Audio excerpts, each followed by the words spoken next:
Hi children, welcome to Math Rhythm.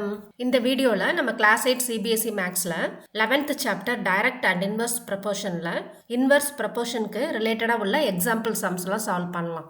So இதுல first என்ன கொடுத்திருக்காங்கன்னு பார்க்கலாம். Observe the following tables and find which pair of variables here x and y are in inverse proportion னு கேட்டிருக்காங்க.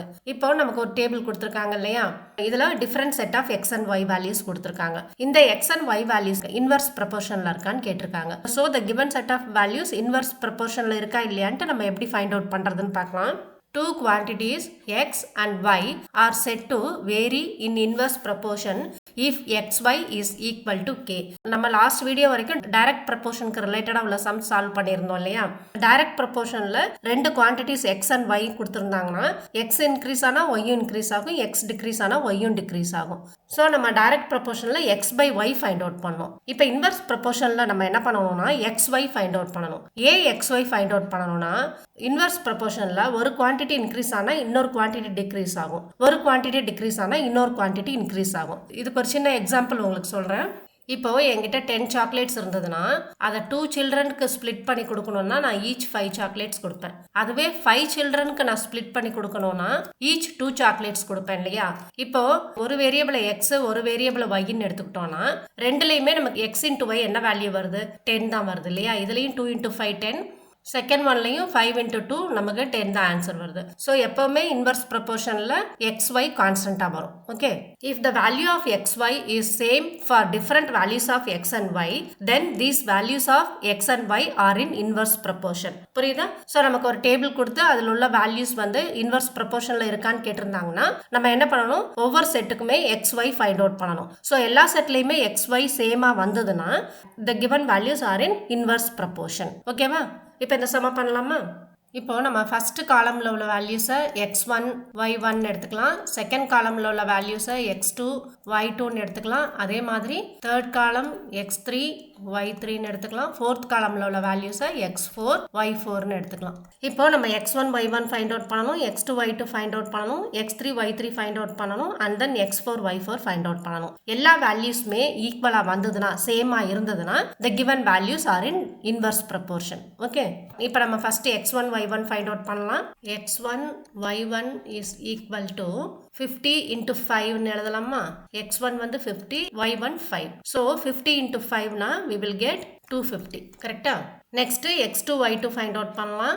x2 40 கொடுத்திருக்காங்க, y2 6 கொடுத்திருக்காங்க. So we have to find out 40 × 6.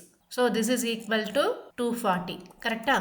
Next x3 y3 find out பண்ணலாம். This is equal to 30 × 7. So 210. 30 × 7 னா நமக்கு 210 answer வரும். Next x4 y4 find out பண்ணலாம். 20 × 8. This is equal to 160.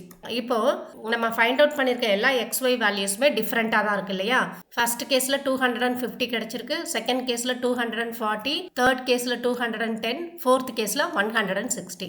இந்த வேல்யூஸ் எல்லாமே சேமா வந்தா மட்டும்தான் இந்த given values are in inverse proportion. இப்போ நமக்கு எல்லாமே டிஃபரெண்ட் வேல்யூஸ் தான் வந்திருக்கு. கரெக்டா? So the given values are not in inverse proportion. The values of xy is not same in each case. So these values of x and y are not in inverse proportion. புரியுதா எப்படி பண்ணணும்ட்டு? Next sum போலாமா?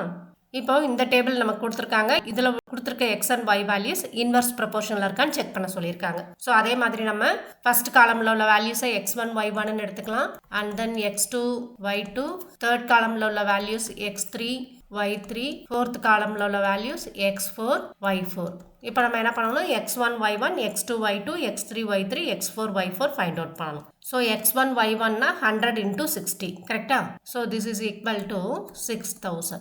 Next x2 y2 find out பண்ணலாம். This is equal to 200 × 30. 200 × 30 னா நமக்கு 6000 answer வரும். Next x3 y3 find out பண்ணலாம். This is equal to 300 × 20. So this is also 6000. 300 × 20 multiply பண்ணா நமக்கு 6000 ஆன்சர் வரும். Next x4 y4. This is equal to 400 × 15. x4 400, y4 வந்து 15. So this is also 6000. இப்போ இதுல x1 y1 is equal to x2 y2 which is equal to x3 y3 and then it is equal to x4 y4. நாலு கேசஸ்லயுமே xy values சேமா தான் வருது இல்லையா? அப்போ the given values are in inverse proportion. புரியுதா? The values of xy is same in each case. So these values of x and y are in inverse proportion. Next one போலாமா? So next சம்லையும் நமக்கு different set of x and y values கொடுத்துட்டு whether they are in inverse proportion and find out பண்ண சொல்லியிருக்காங்க. So நம்ம first x1 y1 x2 y2 values mark பண்ணிக்கலாம். So இப்போ நம்ம x1 y1 find out பண்ணலாம். This is equal to 90 into 10 which is equal to 900 வரும். Next x2 y2 find out பண்ணலாம். This is equal to 60 into 15. This is also 900. Okay. Next x3 y3 find out பண்ணலாம். 45 into 20. This is also 900. Next x4 y4 find out பண்ணலாம். This is equal to 30 into 25. So this is equal to 750. Correct? Next x5 y5 find out பண்ணலாம். x5 வந்து 20, y5 வந்து 30. So this is equal to 600. Next x6 y6 find out பண்ணலாம். This is equal to 5 into 35 which is equal to 175. இப்போ நமக்கு எல்லா set of வேல்யூஸ்மே ஈக்குவலாக வரணும். ஆனால் இந்த சம்மில் x1 y1 x2 y2 x3 y3 சேமாக வருது. ஆனால் x4 y4 x5 y5 x6 y6லாம் differ ஆகுது இல்லையா? ஸோ நமக்கு எல்லா செட் ஆஃப் xy வேல்யூஸ்மே சேமாக வந்தால் மட்டும்தான் the given values are in inverse proportion. ஓகேவா? ஸோ இந்த சம்மில் the given values of x and y are not in inverse proportion. The values of xy is not same in each case. So these values of x and y are not in inverse proportion. So இப்போ உங்களுக்கு ஒரு idea கிடைச்சிருக்கா? நமக்கு சில set of x and y values கொடுத்துட்டு whether they are in inverse proportion கேட்டிருந்தாங்கன்னா you have to find out xy values. So எல்லா கேசஸ்லையுமே xy values சேமாக வந்ததுன்னா the given values of x and y are in inverse proportion. புரியுதா? Next one போலாமா? இப்போ example 7 என்னன்னு பார்க்கலாம். 6 pipes are required to fill a tank in 1 hour 20 minutes. So இப்போ ஒரு டேங்க் இருக்குன்னா இதில் டோட்டலாக 6 பைப்ஸ் இருக்கு இல்லையா? 1 2 3 4 5 6. ஸோ இந்த 6 பைப்ஸ் வழியாகவுமே வாட்டர் உள்ளே வரும்போது அந்த டேங்க் எவ்வளோ நேரத்தில் ஃபில் ஆகுது? 1 hour 20 minutesல ஃபில் ஆகுது. இதில் என்ன கேட்டிருக்காங்க? How long will it take if only 5 pipes of the same type are used? So இதே சேம் டைப் பைப் வந்து 5 pipes தான் யூஸ் பண்ணியிருக்கோம் அப்படின்னா நமக்கு டேங்க் ஃபில் ஆக எவ்வளோ டைம் எடுக்கும்னு கேட்குறாங்க. ஓகேவா? இப்போ 5 pipes மட்டும்தான் யூஸ் பண்ணுறோம் அப்படின்னா டேங்க்குக்கு உள்ளே வர வாட்டர் ஃப்ளோ கம்மியாயிரும். ஏன்னா 6 பைப்ஸ் வழியாக எவ்வளோ வாட்டர் உள்ளே வந்துட்டு இருந்ததோ அதை விட நமக்கு கம்மியாக தான் வாட்டர் ஃப்ளோ இருக்கும் இல்லையா? ஏன்னா ஒரு பைப்பை ரிமூவ் பண்ணிட்டோம். அப்போ என்ன ஆகும்? நமக்கு டேங்க் ஃபில் ஆகிறதுக்குள்ள டைம் வந்து இன்க்ரீஸ் ஆகும். கரெக்டா? இப்போ இந்த பிக்சரில் பார்த்தா 5 பைப்ஸ் தான் கனெக்ட் பண்ணியிருக்காங்க. 1 2 3 4 5. ஸோ 5 பைப்ஸ் வழியாக தண்ணி வரும்போது நமக்கு எவ்வளோ நேரத்தில் ஃபில் ஆகும்னு கேட்டிருக்காங்க. ஸோ கண்டிப்பாக டைம் இன்க்ரீஸ் ஆகும். கரெக்டா? So number of pipes reduce ஆகுது, அப்போ டைம் இன்க்ரீஸ் ஆகுது. ஸோ ஒரு குவான்டிட்டி டிக்ரீஸ் ஆகும்போது இன்னொரு குவான்டிட்டி இன்க்ரீஸ் ஆகுது. So they are in inverse proportion. Let the number of pipes be x. So எவ்வளோ number of pipes யூஸ் பண்ணுறோமோ அதை xன்னு எடுத்துக்கலாம். Let the time taken to fill the tank in minutes be y. So tank fill ஆகிறதுக்கு எவ்வளோ time எடுத்துக்குதோ அதை நம்ம yன்னு எடுத்துக்கலாம். If the number of pipes reduces, then the time taken to fill the tank increases. So number of pipes reduce ஆகும்போது கண்டிப்பாக நமக்கு அந்த tank fill ஆகிறதுக்கு எவ்வளோ டைம் எடுக்குதோ அது இன்க்ரீஸ் ஆகும். கரெக்டா? So they are in inverse proportion. இப்போ இந்த சம் எப்படி போடுறதுன்னு பார்க்கலாம். இப்போ நம்ம ஒரு டேப்லர் காலம் போட்டுக்கலாம். நம்பர் ஆஃப் பைப்ஸை எக்ஸ்ன்னு எடுத்துக்கலாம். டைம் டேக்கன் இன் மினிட்ஸை ஒய்ன்னு எடுத்துக்கலாம். ஸோ 6 பைப்ஸ் இருந்தால் 1 hour 20 minutes ஆகுது இல்லையா? அப்போ 5 பைப்ஸ் இருந்தால் நமக்கு எவ்வளோ டைம் ஆகும்னு கேட்டிருக்காங்க. இப்போ நம்ம என்ன பண்ணலாம்? 1 hour 20 minutesை நம்ம மினிட்ஸில் கன்வெர்ட் பண்ணிக்கலாம். 1 hourங்கிறது 60 minutes. அப்போ 1 hour 20 minutesனா 60 minutes plus 20 minutes. அப்போ நமக்கு 80 minutes வரும். ஸோ 1 hour 20 minutesை 80 minutesன்னு எழுதிக்கலாம். ஓகேவா? இப்போ நம்ம ஆஸ் யூஷுவல் என்ன பண்ணலாம்? ஃபர்ஸ்ட் காலமில் உள்ள வேல்யூஸை x1 y1 மார்க் பண்ணிக்கலாம். செகண்ட் காலமில் உள்ள வேல்யூஸை x2 y2 மார்க் பண்ணிக்கலாம். இப்போ இன்வர்ஸ் ப்ரப்போர்ஷன்னா xy வேல்யூஸ் கான்ஸ்டண்ட்டாக இருக்கணும் இல்லையா? அப்போ x1 y1 should be equal to x2 y2. கரெக்டா? x1 y1 is equal to x2 y2 because they are in inverse proportion. இப்போ x1 y1 values எழுதிக்கலாம். x1 is 6 and then y1 is 80. This is equal to x2 is 5. We have to find out y2. 6 into 80 480. This is equal to 5 y2. Okay. So this can be written as 5y2 is equal to 480. Then what is the value of y2? y2 is equal to 480 divided by 5. So இதை simplify பண்ணா 96 answer வருது. ஓகேவா? அப்போ நம்ம மினிட்ஸ்ல எடுத்துக்கிறதுனால y2 வந்து 96 minutes. இதை வந்து நம்ம ஹவர்ஸ்ல கன்வெர்ட் பண்ணிக்கலாம். ஸோ மினிட்ஸ் ஹவர்ஸை கன்வெர்ட் பண்ணணும்னா நம்ம என்ன பண்ணணும்? 60ஆல டிவைட் பண்ணணும். கரெக்டா? ஸோ 96ல 60 ஒன் டைம் இல்லையா? ரிமைனிங் 36. கோஷன்ட் வந்து ஹவர்ஸ்ல இருக்கும், ரிமைண்டர் வந்து மினிட்ஸ்ல இருக்கும். அப்போ 1 hour 36 minutes. Okay, so this is equal to 1 hour 36 minutes. புரியுதா? Hence the time taken to fill the tank by 5 pipes is 96 minutes or 1 hour 36 minutes. புரியுதா இந்த சம் எப்படி பண்ணணும்ட்டு? Next example sum போலாமா? Example 8. There are 100 students in a hostel. ஒரு ஹாஸ்டல்ல 100 students இருக்காங்க. Food provision for them is for 20 days. இப்போ 100 students ஒரு ஹாஸ்டல்ல இருக்கும்போது அவங்கள்ட்ட இப்போ இருக்கிற ப்ரொவிஷன்ஸ் வந்து 20 டேஸ்க்கு வரும். ஓகேவா?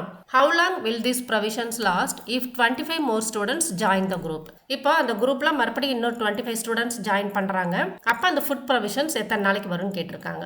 100 ஸ்டூடெண்ட்ஸ் இருக்கும்போது 20 டேஸ்க்கு ப்ரொவிஷன்ஸ் வரும். இப்போ இன்னும் 25 ஸ்டூடெண்ட்ஸ் அந்த குரூப்ல ஜாயின் பண்றாங்க. அப்போ டோட்டலா 125 ஸ்டூடெண்ட்ஸ் இருக்காங்க இல்லையா? இப்போ ஸ்டாக் இருக்க ப்ரொவிஷன்ஸ் வந்து 100 ஸ்டூடெண்ட்ஸ்க்கு 20 டேஸ்க்கு தான் வரும். இப்போ நமக்கு 125 ஸ்டூடெண்ட்ஸ் இருக்காங்க. ஸோ அப்போ அந்த ப்ரொவிஷன்ஸ் வந்து இன்னும் கம்மியான டேஸ்க்கு தான் வரும். ஏன்னா நம்பர் ஆஃப் ஸ்டூடெண்ட்ஸ் வந்து இன்க்ரீஸ் ஆயிருக்காங்க. ஓகே, அப்போ ரெண்டு இன்வர்ஸ் ப்ரொபோர்ஷனில் இருக்கு. சேம் ப்ரொவிஷன்ஸ் 100 ஸ்டூடெண்ட்ஸ்க்கு 20 டேஸ் வந்ததுன்னா 125 ஸ்டூடெண்ட்ஸ்க்கு எத்தனை நாள் வரும்னு கேட்டிருக்காங்க. Let the number of students be x. Okay, number of students எக்ஸ்ன்னு எடுத்துக்கலாம். Let the number of days provisions last be Y.